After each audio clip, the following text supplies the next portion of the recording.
আসসালামু আলাইকুম প্রিয় শিক্ষার্থী। এইচএসসি 2025 এবং 26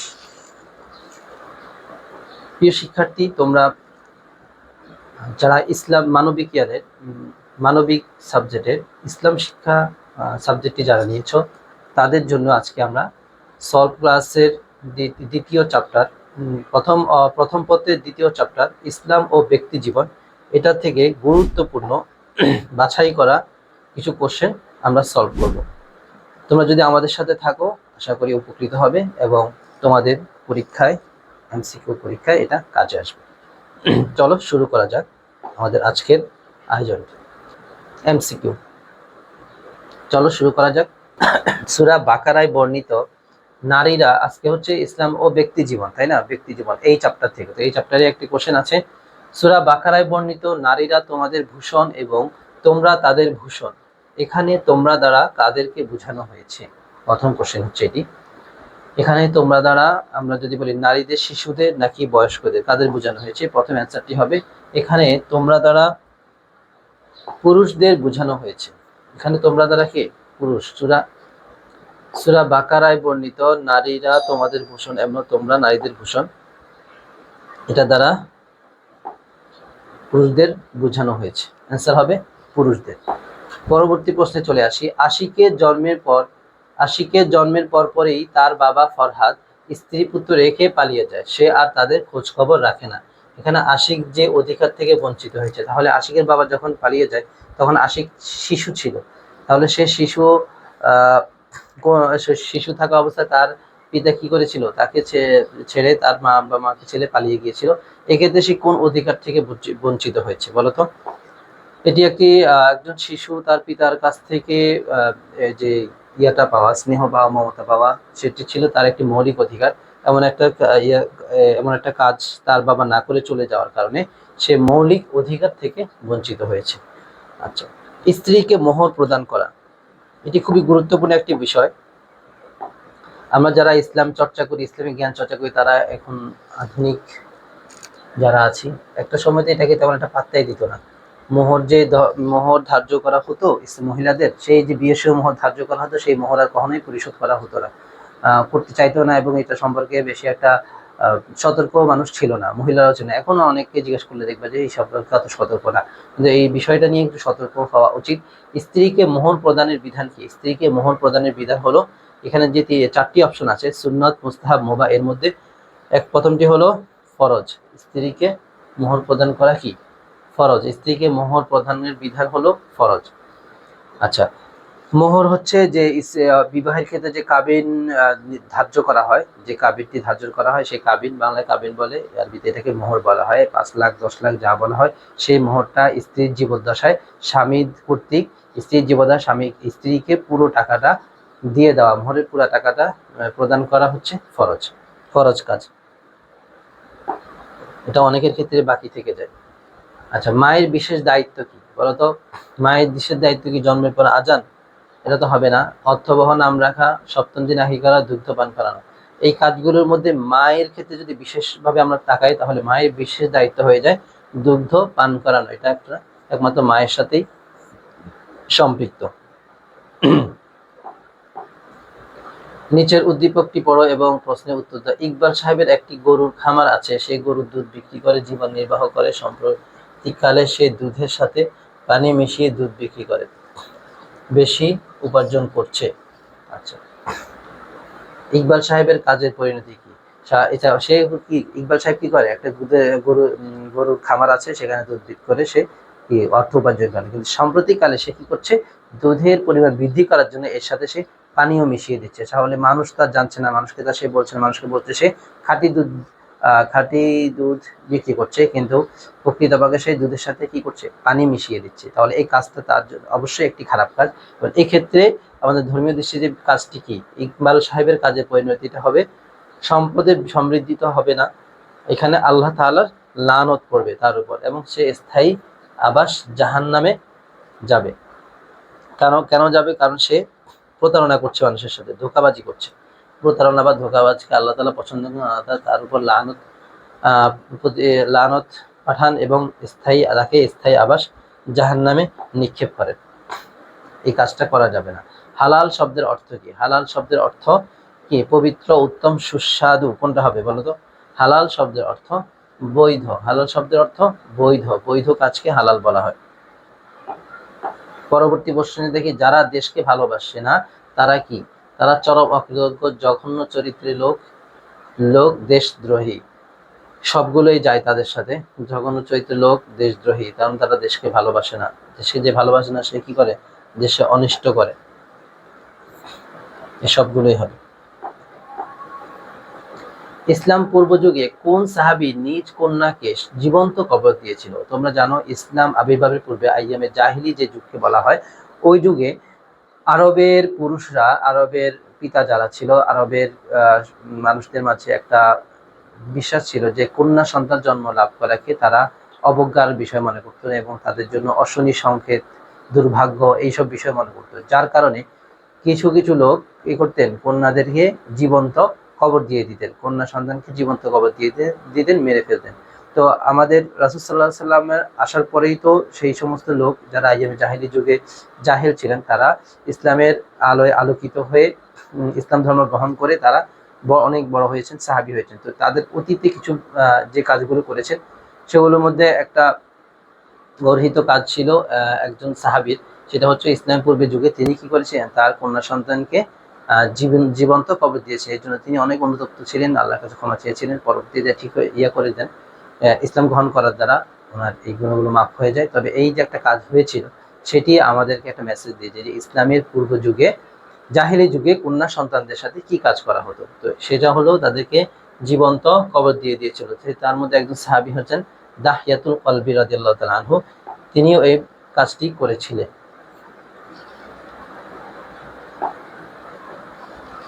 তাহিয়াতুল কলবি রাদিয়াল্লাহু তাআলা আনহু, তারা কিন্তু এখন সাহাবী, তাদেরকে খারাপ বলা যাবে না।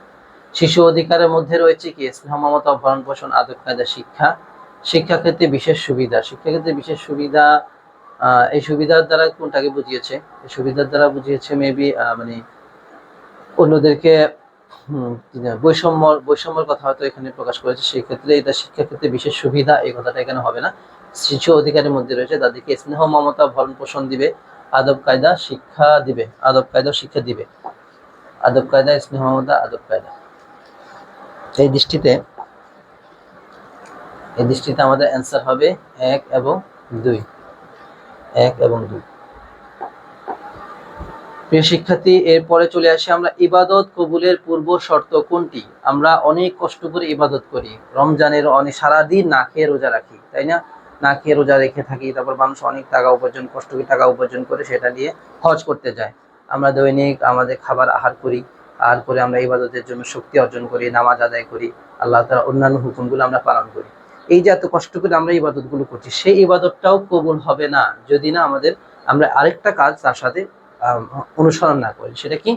সালাত আদায় হবে না, শুকর করা সেটা হবে না, সবর করাটাও হবে না। সেটা হবে ইবাদত কবুলের পূর্ব শর্ত হচ্ছে হালাল উপার্জন করা, হালাল উপার্জন করা, হালাল উপার্জন করা, হালাল উপার্জন করা। এখন বলো, টিকটকের মাধ্যমে যে উপার্জনটা হয় সেটা কি হালাল হয়? অবশ্যই সেটা হালাল হয় না। লিপসিং করে বা বিভিন্ন অঙ্গভঙ্গি করে যে উপার্জনটা হয় অনেকেই করে, সেটা হালাল উপার্জন হবে না। এই কাজ করে যে অনেকেই দেখা যায় যে রমজান আসলে খুবই ইবাদত বন্দেগী, হ্যাঁ, খুবই সেজে যায়, ভদ্র ধর্মীয় লুকে চলে আসে। তাদের অ্যাকচুয়ালি এই কাজগুলো, তাদের উপার্জনটা হালাল না হওয়ার কারণে তাদের এই ইবাদতগুলো কবুল হবে না। সেটা শুধু এই ক্ষেত্রে না, টিকটকের ক্ষেত্রে যে কোনো কেউ যদি সুদের সাথে জড়িত থাকে, ঘুষের সাথে জড়িত থাকে, তারপর অবৈধ কোনো কাজের সাথে জড়িত হয়, স্মাগলিং এর সাথে জড়িত থাকে, চোরাচালানির সাথে জড়িত থাকে, কি বলবো, নেশাগ্রস্ত কোনো প্রোডাক্টের সাথে জড়িত থাকে, তাহলে তার এই উপার্জনটা হারাম হবে। আর হারাম উপার্জনের দ্বারা কখনোই ইবাদত কবুল হবে না। তাহলে মনে রাখো, ইবাদত কবুলের পূর্ব শর্ত হলো হালাল উপার্জন করা। ফরজের পরে ফরজ কোনটি? ফরজের পরে ফরজ হলো দাওয়াতে তাবলীগ, দিন কায়েম চেষ্টা করা, হালাল পন্থায় উপার্জন, যাকাত প্রদান। ফরজের পরে ফরজ হচ্ছে হালাল পন্থায় উপার্জন, হালাল পন্থায় উপার্জন। সুদের আরবি প্রতিশব্দ কোনটি?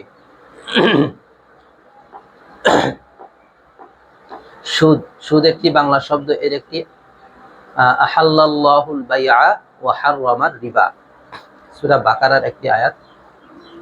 এখানে এই রিবা শব্দ দ্বারা সুদকে বোঝানো হয়েছে। তাহলে আমরা বলি সুদের আরবি শব্দ হচ্ছে রিবা।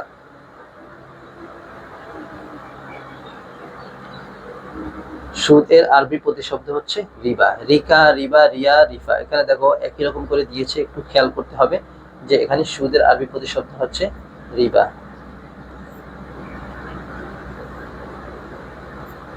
রিবা। নিচের কোনটি হালাল উপার্জন? দেখো তো কোনটি হালাল উপার্জন হবে? জুয়া, এটা হালাল উপার্জন হওয়ার কোনো সুযোগ আছে? নাই। আচ্ছা, লটারি, এটাও তো জুয়ার মতো, এটাও সব নেই। জবর দখল, মানুষকে কষ্ট দিয়ে যে দখল করে সেটা, এটাও হবে না। তাহলে কোনটি হবে? ব্যবসা। ব্যবসা একমাত্র আহাল্লাল্লাহুল বাইয়া, আল্লাহ তাআলা ব্যবসাকে হালাল করেছেন। আহাল্লাল্লাহুল বাইয়া, আহাল্লাল্লাহুল বাইয়া, এই হাল্লাল্লাহুল বাইয়া মানে হালাল করেছেন বাইকে, ব্যবসাকে আল্লাহ তাআলা হালাল করেছেন, সেজন্য এখানে হালাল উপার্জন হবে ব্যবসা। ভালো ব্যবসা হতে হবে, কোনো খারাপ ব্যবসা না। কোন খাদ্যকে মহানবী সাল্লাল্লাহু আলাইহি ওয়াসাল্লাম সর্বোত্তম খাদ্য বলেছেন?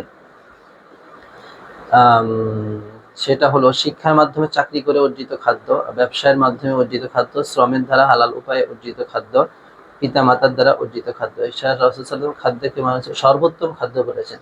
এখানে সবগুলোই উত্তম খাদ্য, তার মধ্যে সবচেয়ে উত্তম হলো ব্যবসার মাধ্যমে অর্জিত খাদ্য। ব্যবসার মাধ্যমে, এখানে ব্যবসাকে বেশি ফোকাস করা হয়েছে। মানুষের মধ্যে সর্বোত্তম ব্যক্তি হচ্ছে আল্লাহর আনুগত্যকারী। আল্লাহর আনুগত্যকারী সে তো অবশ্যই উত্তম। আল্লাহকে বেশি ভয়কারী সেটাও উত্তম। আল্লাহর বিধিবিধান মান্যকারী উত্তম। রাসূলের আনুগত্যকারী সবাই উত্তম। তার মধ্যে সবচেয়ে উত্তম কোন ব্যক্তি? সবচেয়ে উত্তম হলেন, সর্বোত্তম হলো সর্বোত্তম আল্লাহকে বেশি ভয়কারী, কি বলেন? তাওয়াক্কুলতু আল্লাহ, এই তাকওয়াবান ব্যক্তি হলো আল্লাহকে যারা বেশি ভয় করে, তারাই হলো সর্বোত্তম ব্যক্তি। দেহের সুস্থতা ও আত্মার বিশুদ্ধতার জন্য কি প্রয়োজন? দেহের সুস্থতা ও আত্মার বিশুদ্ধতার জন্য কি প্রয়োজন? এই জন্য প্রয়োজন হচ্ছে জীবিকা, পুষ্টিকর খাবার, সুষম খাদ্য। ধর্মীয় দৃষ্টিতে যদি আমরা এগুলো দেখি, দেখো আমাদের প্রত্যেকটা কোশ্চেনের সাথে, যেহেতু আমাদের একটা ইসলাম শিক্ষা, হ্যাঁ, আমাদের সাবজেক্টটাই হচ্ছে ইসলাম শিক্ষা, তাহলে ইসলাম শিক্ষা মানে ইসলামিক দৃষ্টিতে আমাদের প্রত্যেকটা কোশ্চেনের সাথে ইসলামের একটি দৃষ্টিভঙ্গি থাকবে। আমরা বাহ্যিক কোশ্চেনের সাথে এটাকে মেলানো যাবে না। সেই দৃষ্টিতে দেখো, দেহের সুস্থতা ও আত্মার বিশুদ্ধতার জন্য কি প্রয়োজন? সেটা হালাল জীবিকা। ইসলামিক দৃষ্টিতে সেটা হচ্ছে হালাল জীবিকা। হালাল জীবিকা করলে মানুষের মধ্যে কোনো আত্মার ভিতরে কোনো পঙ্কিলতা থাকে না, অপবিত্রতা থাকে না। হালাল উপার্জনের দ্বারা মানুষের ভিতরটাও পবিত্র থাকে, বাহিরও পবিত্র থাকে এবং মানুষ সুস্থতা অনুভব করে। হারাম খাদ্যের অপকারিতা হচ্ছে মস্তিষ্কের বিকৃতি ঘটায়, সামাজিক পরিবেশ নষ্ট করে, দেহের মারাত্মক ক্ষতি সাধন করে। নিচের কোনটি সঠিক? সামাজিক পরিবেশ নষ্ট করে, দেহের মারাত্মক ক্ষতি সাধন করে, সবগুলোই হয়, এখানে অ্যান্সার সবগুলোই হবে। হালাল উপার্জন করা অত্যন্ত কল্যাণকর, নিজের জন্য, সমাজের জন্য, রাষ্ট্রের জন্য। হালাল উপার্জন অত্যন্ত কল্যাণকর, নিজের জন্য, সমাজের জন্য, রাষ্ট্রের জন্য, সবার জন্যই কল্যাণকর। হারাম উপার্জনের ফলে সার্বিক ক্ষতি হয়, মানসিক অশান্তি সৃষ্টি হয়, পার্থিব সম্মান লাভ করা যায় না। সার্বিক ক্ষতি হয়, মানসিক অশান্তির সৃষ্টি হয় হারাম উপার্জনের দ্বারা। তাহলে এই দুইটা হয়। তৃতীয় কোশ্চেন, হুব্বুল ওয়াতন দ্বারা বুঝায়, এইটা হচ্ছে দেশপ্রেমের কথা চলে আসে। হুব্বুল ওয়াতন, হুব্বুল মানে ভালোবাসা, আর ওয়াতন মানে হচ্ছে দেশ, নিজ দেশ। তাহলে হুব্বুল ওয়াতন দেশপ্রেম, কি তো দ্বারা বোঝায় কি? দেশপ্রেমকে বোঝায় হুব্বুল ওয়াতন। এটা আরবি শব্দ। হুব্বুল ওয়াতন এটা কি? আরবি শব্দ, এর বাংলা হচ্ছে দেশপ্রেম। ধর্ম নিয়ে বাড়াবাড়ি করতে নিষেধ করেছেন কে? মুহাম্মদ সাল্লাল্লাহু আলাইহি ওয়াসাল্লাম। হাদিস, ধর্ম নিয়ে বাড়াবাড়ি করতে নিষেধ করেছেন। এরপর চলে যে হিজরতের রাতে মহানবীর উক্তি, আমার আপন লোকেরা ষড়যন্ত্র করলে আমি তোমাকে ছেড়ে যেতাম না, উক্তিটি দ্বারা কি প্রকাশ পেয়েছে? রাসূলুল্লাহ সাল্লাল্লাহু আলাইহি ওয়াসাল্লাম যখন মক্কা ছেড়ে মদিনায় চলে যাচ্ছেন, তখন মক্কার দিকে বারবার ফিরে ফিরে তিনি কবিতা আবৃত্তি করেছিলেন, এবং সেটার মধ্যে এই কথাটা প্রকাশ পেয়েছে যে আমার স্বদেশের মানুষজন যদি ষড়যন্ত্র না করতেন, আমি তোমাকে ছেড়ে যেতাম না। এটা মক্কাকে বলেছিলেন। তাহলে সেটার দ্বারা কি প্রকাশ পেয়েছে বলো তো? স্বগোত্রীয় প্রেম, স্বজাতীয় প্রেম, ভাষা প্রেম নাকি স্বদেশ প্রেম? অবশ্যই সেটা স্বদেশ প্রেম। এগুলোর দ্বারা আমাদেরকে আমাদের দেশের প্রতি ভালোবাসা বৃদ্ধি করার প্রতি উৎসাহিত করছে, বুঝছো? হিজরতকালে মহানবী সাল্লাল্লাহু আলাইহি ওয়াসাল্লাম বারবার মক্কার দিকে তাকাচ্ছিলেন জন্মভূমিকে ভালোবাসার কারণে, হ্যাঁ, জন্মভূমিকে ত্যাগ করে যাওয়ার বেদনায়, হ্যাঁ, আলী রাদিয়াল্লাহু আনহুকে রেখে যাওয়ার ফলে না, এর জন্য না। তাহলে তিনি এই প্রথম দুইটা হবে, 1 এবং 2। অ্যান্সার হবে 1 এবং 2। নিচের উদ্দীপকটি পড়ে নিম্নোক্ত ও পরবর্তী প্রশ্নের উত্তর দাও। শফিক সাহেব মক্কার উম্মুল কুরা বিশ্ববিদ্যালয় থেকে পিএইচডি ডিগ্রি লাভ করেন। সেখানে চাকরির সুযোগ পাওয়ার পরও তিনি ইসলামী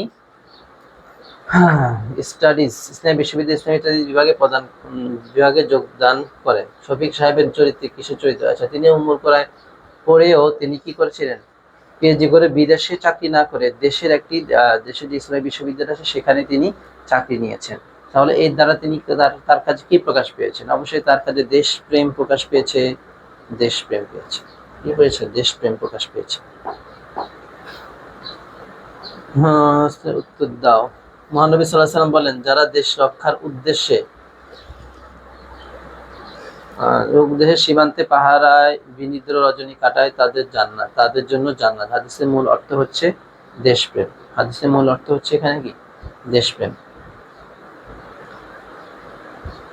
উদ্দীপকে আলোচিত ব্যক্তিদের ইসলামে বেশি গুরুত্ব দেওয়ার কারণ? তারা জানমাল নিরাপত্তা বিধান করে, বিনীত রাত্রি যাপন করে, দেশপ্রেমিক হিসেবে কর্তব্য পালন করে। বিনীত রাত্রি যাপন করার জন্য না, জানমাল নিরাপত্তা বিধান এবং দেশপ্রেমিক হিসেবে কর্তব্য পালন করে সেজন্য। তাহলে অ্যান্সার হবে 1 এবং 3।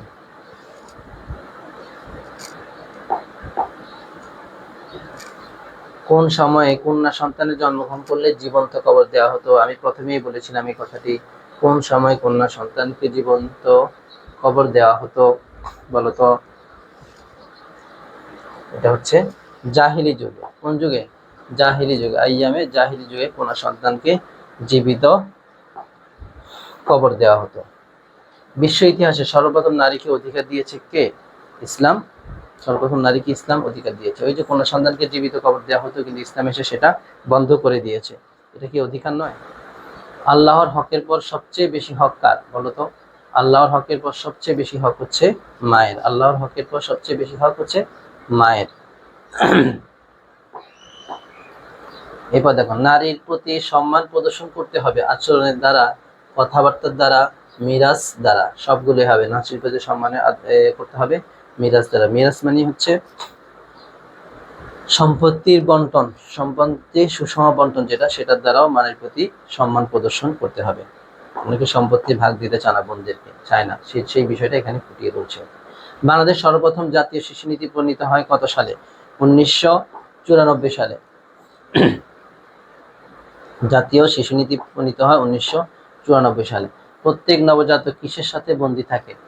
প্রত্যেক নবজাতক আকিকার সাথে বন্দী থাকে। প্রত্যেক নবজাতক আকিকার সাথে বন্দী থাকে। যখন আকিকা করা হয়, আকিকা দেওয়া হয়, তখন তারা তাদের এই বন্দী থেকে তারা মুক্ত হয়। পিতা মাতার উচিত বাচ্চা জন্মগ্রহণ পর তাকে কি করা? তার জন্য আকিকা দেওয়া। ইসলাম শিশুর ভরণ পোষণের দায়িত্ব অর্পণ করেছে কার উপর? পিতার উপর। কার উপর? পিতার উপর। ভরণ পোষণের দায়িত্ব তো বুঝতে হবে। ভরণ পোষণের যে দায়িত্বটা আছে সেটা অর্পণ করেছে পিতার উপর। এরপর, আর তোমরা নিজেরা নিজেদের হত্যা করো না, বাণীটি কার? বাণীটি হচ্ছে আল্লাহ তাআলার। আল্লাহ তাআলা মানব জাতিকে উদ্দেশ্য করে বলেছেন, তোমরা নিজেরা নিজেদেরকে হত্যা করো না।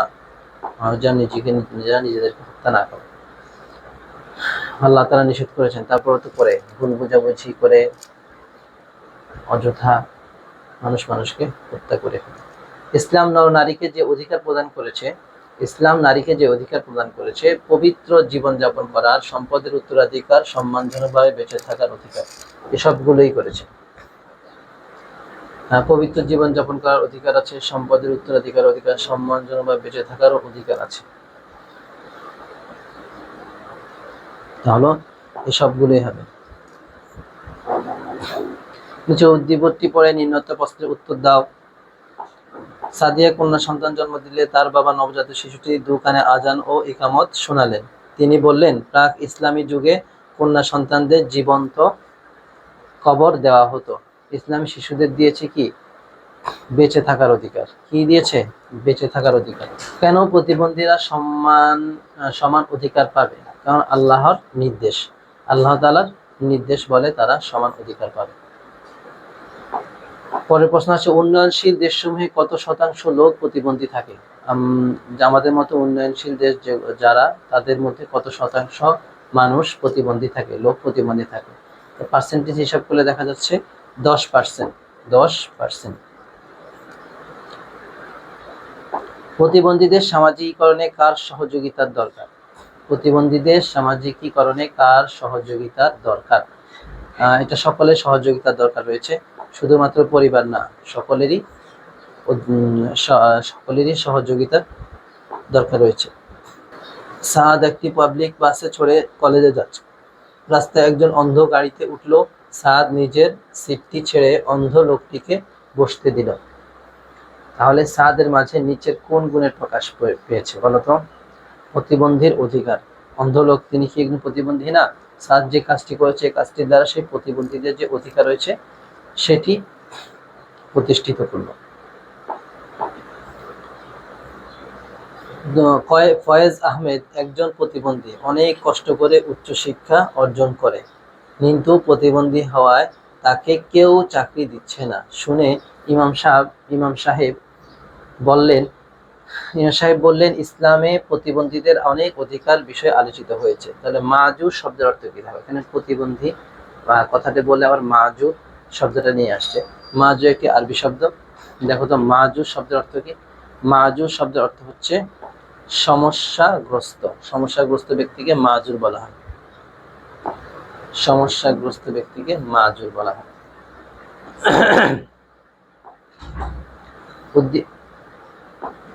উদ্দীপকে ইমাম সাহেব ইসলামে প্রতিবন্ধীদের অধিকার নিয়ে বলেছেন, প্রতিবন্ধীদের শিক্ষা গ্রহণের অধিকার, চিকিৎসা গ্রহণের অধিকার, মর্যাদা লাভের অধিকার।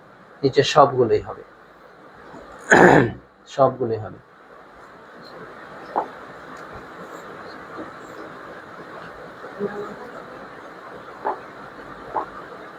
প্রশ্নের উত্তর দাও। হঠাৎ করে রহিমার স্বামী মারা যান, তেমন কোনো অর্থ সম্পদও নেই। কারো কাছে হাত না পেতে তিনি পর্দা রক্ষা করে পাথর ভাঙার কাজ শুরু করেন। তা থেকে উপার্জিত আয় দ্বারা 2 ছেলে মেয়ে পড়াশোনা এবং নিজের যাবতীয় আয় নির্বাহ করেন। অপরদিকে তার প্রতিবেশী পিন্টু সুদের টাকায় সংসার পরিচালনা করে। এখানে দুজন ব্যক্তির কথা বলেছে, রহিমা এবং পিন্টু। রহিমা কষ্ট করে হালাল উপার্জন করে সংসার চালায় এবং পিন্টু সুদের টাকায় সংসার চালায়। তাহলে রহিমার যে জীবিকাটি সেটি কেমন? রহিমার জীবিকাটি অবশ্যই কি হবে? হালাল উপার্জন হবে। রহিমার জীবিকাটি কি? হালাল উপার্জন। 46, যে কন্যা সন্তানের উপর পুত্র সন্তানকে প্রাধান্য দেয় না সে জান্নাতি। উক্তিটি কে করেছেন? উক্তিটি রাসূল নবী করিম সাল্লাল্লাহু আলাইহি ওয়াসাল্লাম করেছেন। হকুল ইবাদ। হকুল ইবাদত হতে ইবাদ বলা হয় কোনটিকে? হকুল ইবাদ বলা হয় সৃষ্টি সেবাকে। সৃষ্টি সেবাকে বলা হয় হকুল ইবাদ। ইসলামের শিশু প্রধান অধিকার কোনটি? সুশিক্ষার। ইসলামের শিশুর প্রধান অধিকার কোনটি? ইসলামী শিশুর প্রধান অধিকার হচ্ছে সুশিক্ষার অধিকার। একজন শিশু সে সুশিক্ষা গ্রহণ করবে, তাকে যে অধিকার দেওয়া হয় সুশিক্ষার জন্য, সেটা কি হলো? ইসলামের প্রধান শিশু অধিকার। 47 নম্বর কোশ্চেন, জন্মের কততম দিনে আকিকা করা সুন্নত? একজন নবজাতকের উপর আকিকা করা, নবজাতকের জন্য আকিকা করা হচ্ছে সুন্নত। তাহলে এই আকিকাটা কত দিনে করবে? কত দিনে করা? আকিকা করা তো এমনি সুন্নত, তার মধ্যে এটা কততম দিনে আকিকা করবে সেটার একটা বিষয় আছে। সেটা এক প্রকার সুন্নত। সেটি হচ্ছে 7ম দিনে বা 14তম দিনে, 21তম দিনে বা 27তম দিনে, এইভাবে 28তম দিনে, সরি। তাহলে এই দৃষ্টিতে জন্মের কততম দিনে আকিকা করা সুন্নত হবে? সেটি হবে 7ম দিনে। কততম দিনে? 7ম দিনে। এরপর দেখো, দেনমোহর স্ত্রীদের কোন ধরনের অধিকার? দেনমোহর স্ত্রীদের অর্থনৈতিক অধিকার। দেনমোহর স্ত্রীদের অর্থনৈতিক অধিকার। মোহর আর কি? মোহর যেটাকে বলে, কাবিন যেটাকে বলে, সেটা হলো অর্থনৈতিক অধিকার। তাহলে প্রিয় শিক্ষার্থী, আজকে আমাদের কোশ্চেন সলভের পর্বটি এই পর্যন্তই রইল।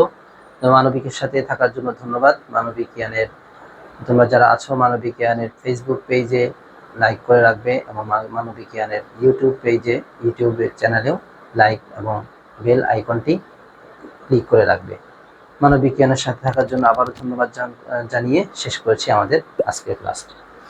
আসসালামু আলাইকুম।